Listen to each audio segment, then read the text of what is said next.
A U.S. judge on Monday ordered the Trump administration to give details about the hundreds of Venezuelans it had deported, despite that judge blocking them from doing so.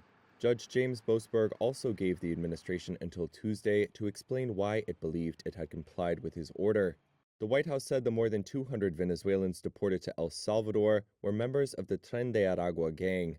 The deportations happened over the weekend, many under an 18th century law known as the Alien Enemies Act, historically used only in wartime. Lee Gallant, a lawyer at the American Civil Liberties Union, spoke to reporters after Monday's hearing. We had serious concerns going into the day that the government violated a federal court order. Today did nothing to dispel it. If anything, it reinforced that our view that the government may very well have violated this order, perhaps even knowingly violated. The president is simply thumbing his nose at Congress. Congress has said when you can use the Alien Enemies Act.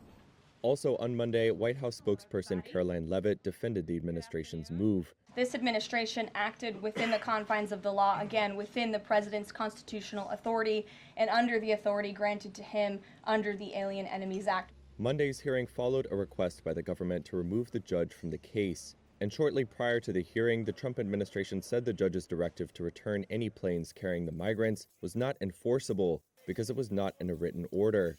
The administration also said it did not violate a subsequent written order because the planes had already departed when it was issued. Several legal experts interviewed by Reuters viewed the flights as a direct challenge to the judicial branch's independence. Meanwhile, the president of Venezuela's National Assembly, Jorge Rodriguez, said the deported men were denied due process by the U.S. Since taking office in January, Trump has sought to push the boundaries of executive power, cutting spending authorized by Congress, dismantling agencies, and firing tens of thousands of federal workers.